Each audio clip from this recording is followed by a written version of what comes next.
સાંભળવું પડશે news media પ્લેટફોર્મમાં આપ સૌ દર્શક મિત્રોનું સ્વાગત છે। આપણી ગુજરાતીમાં એક કહેવત છે કે ઘર હોય તો વાસણ તો ખખડે, થોડી બોલાચાલી થાય, પણ એનો મતલબ એ નથી કે ઘરના લોકોને કાઢી મુકાય અથવા કોઈ ઘર છોડીને જતું રહે। આવીને આવી પરિસ્થિતિ દેખાઈ જ્યારે વડોદરા મહાનગરપાલિકાની ચૂંટણીના પરિણામ જાહેર થયા।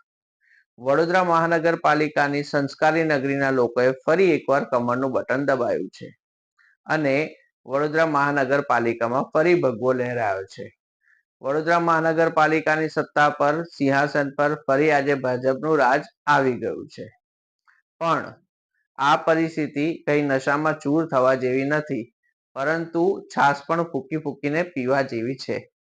સક્ષમ ઉમેદવાર એ હોય જે કાયમ પ્રજાની વચ્ચે રહીને નાળ પારખીને એમનું કામ કરતો હોય, એમની તકલીફને પોતાની તકલીફ સમજતો હોય। પણ આ વખતે કોઈ વાર સક્ષમ ઉમેદવાર પણ હતા જેમણે પોતાનું સામાજિક જીવન 15-15, 20-20, 25-25 વર્ષથી લોકોની વચ્ચે રહીને કાઢ્યું છે અને કોઈક જગ્યાએ નથી કોઈ સક્ષમ ઉમેદવાર લડતો, ન તો કોઈ વિકાસ લડતો, પણ ખાલી ને ખાલી કમળ ચૂંટણી લડી રહ્યું હતું।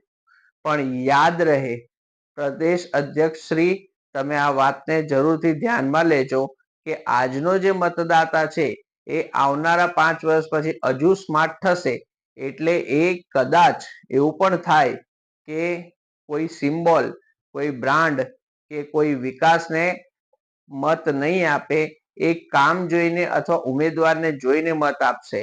કારણ કે રાજકારણમાં એવું કહેવાય છે કે જનતા જનાર્દન કાયમી કોઈની રહેતી નથી। આજે જે જનતાએ કમરનું બટન દબાવ્યું છે એ જ જનતા 5 વર્ષ પછી પરિવર્તન પણ લાવશે।